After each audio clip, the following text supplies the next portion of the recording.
Hello，我係阿輝，咁樣咧，琴日就係讀咗呢個童話故事啦，咁樣今日咧就想讀下啲心理學實驗嘅條目啦，咁樣事不宜遲，開始啦。今日讀嘅係六度分隔理論。六度分隔理論認為世界上任何互不相識嘅兩個人，只要通過好少嘅中間人，就可以建立到聯繫。哈佛大學心理學教授史坦利米爾格倫喺1967年根據呢個概念做過一次連鎖信實驗。佢嘗試證明平均只需要六步就可以聯繫任何兩個互不相識嘅人。呢種現象並唔係話任何人同人之間嘅聯繫都必須要經過六步先至可以達到，而係表達咗一個重要嘅概念。喺任何兩位素不相識嘅人之間，通過一定嘅聯繫方式，就可以產生必然嘅聯繫或者關係。顯然，隨住聯繫方式同埋聯繫能力嘅唔同，實現個人期望嘅機遇都會產生明顯嘅區別。其實呢種現象係有佢嘅數學解釋嘅。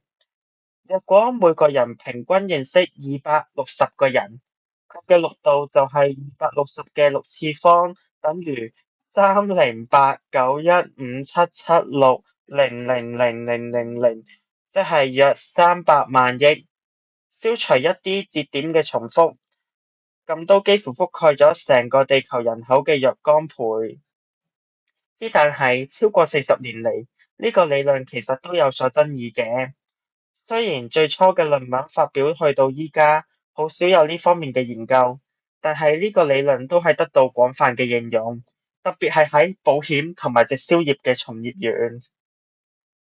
咁我哋就講下呢個米爾格倫連鎖信實驗啦。咁佢嘅經過就係米爾格倫嘅小世界實驗研究，本來係喺冇特定嘅市民大眾進行嘅，而唔係專業需要高度合作嘅數學界同埋演藝界進行。佢都呢一個實驗都係受到唔少嘅抨擊。喺第一次嘅連鎖信實驗，米爾格倫寄出咗60封信俾堪薩斯州威奇塔市自願參加者，請佢哋轉交到馬薩諸塞州劍橋市某指定地點嘅股票經理人。參加者只要將信交俾佢認為可能將信送到去目的地嘅熟人，可以親自送或者通過佢嘅朋友。雖然有50個人參與咗呢個實驗，但組入邊只有3封信送到去目的地。米爾格倫喺佢1967年嗰篇出名嘅論文入邊提到，最初嘅實驗入邊，其中一封信係喺唔到4日嘅時間入邊就被傳送到去目的地。但係佢忽略咗一個重要嘅事實。咁就係實際上只有唔到5% 嘅信件最終被送達，而喺之後嗰兩次連鎖信實驗，因為連鎖嘅比例實在太低，實驗結果係冇被發表嘅。但係幸運嘅係，研究者發現咗好多微妙嘅因素會對連鎖信實驗嘅結果產生極大嘅影響。研究者嘗試喺唔同種族、唔同收入人群入邊去重複實驗。佢哋就發現咗巨大嘅差異。事實上，喺米爾格倫合著嘅一篇論文入邊揭示，如果信件嘅最終接收者係黑人，實驗嘅信達率係13%；而如果係白人，信達率就會上升到33%。儘管實驗者開始嘅時候並唔知道接受者嘅種族。咁講下佢嘅發現啦。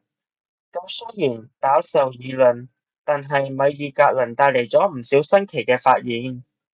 過多次改良實驗，米爾格倫發現信件或者包裹喺人嘅心目中嘅價值係影響咗人決定繼續傳遞佢嘅重要因素。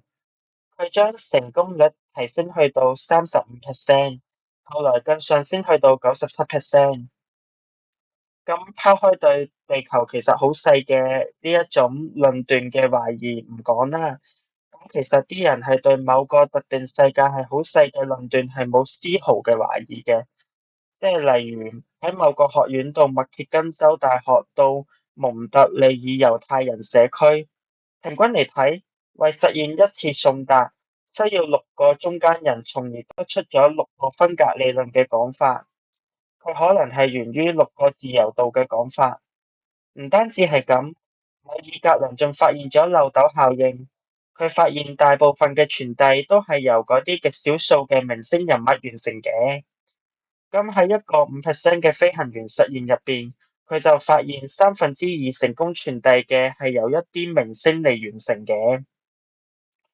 儘管係咁，呢個實驗仍然存在住一個好有挑戰性嘅假設，就係佢假設傳遞鏈入邊所有參加者都完全有能力發掘呢條鏈嘅最終端嘅2個人嘅傳遞嘅有效性。好啦。咁就講下喺維基百科入邊嘅六度理論嘅應用啦。咁個原理咧，其實就係用維基百科入邊每篇條目嗰啲連結啦，就計算由一篇條目去到另一篇條目所需嘅次數。咁個示例就係啦，以下嘅範例都係假定跳過本文，將本文包含喺入邊嘅搜尋結果都會有唔同嘅。多數嘅條目之間喺最短距離係5以內，例如遼太宗去到女真文最短嘅路徑係3，小質數到 Doki Doki 光之美少女嘅最短路徑係4，訴諸人生到動物門嘅最短路徑係3，新浪到中央電視台嘅最短路徑係3，伊麗莎白一世到幾何嘅最短路徑為2。超次元戰記戰機少女到黎曼斯蒂爾傑斯積分嘅最短路徑係5，然之後葉尼塞爾系到小倉唯嘅最短路徑係4，普世文化通則到鬼滅之刃嘅最短路徑係4，夢乃愛華到化療佬嘅最短路徑係5，觀即係佛教概念啦，去到Love Life 人物列表嘅最短路徑係5，條頓狀去到選擇公里嘅最短路徑係5，北京2008奧運會歌曲專輯去到小行星命名意義嘅最短路徑係5，不過都有例外嘅，就好似電位器去到點讀啊？TOSMOS 嘅最短路徑係7。咁同類條目之間嘅最短距離未必短於唔同類條目之間嘅最短距離，就好似多羅馬科語去到古薩克遜語嘅最短路徑係4，但顏文字去到古薩克語嘅最短係3。另外，同物理空間嘅最短路徑唔同嘅係，條目間最短嘅距離係有方向性嘅。即係話由條目甲去到條目乙嘅距離，同由條目乙去到條目甲嘅距離未必係相等嘅。就好似話由條頓狀去到選擇公里嘅最短路徑係5，但係調翻轉由選擇公里去到條頓狀嘅最短路徑係4，由遼太宗去到埃德蒙頓龍屬嘅最短路徑係4。調翻轉，由埃德蒙頓龍屬去到遼太宗嘅最短路徑係3。不過要注意嘅係，因為維基百科咧係會經常受到編修嘅特性，咁所以呢啲數據咧都會因為時間嘅過而有所變動嘅。喺微軟 MSN 入邊嘅六度理論嘅應用啦，咁微軟嘅研究人員。首先兩位啦，咁就過濾咗2006年某一個單一月份嘅 MSN 短信，利用2.4億使用者嘅300億通訊息進行比對，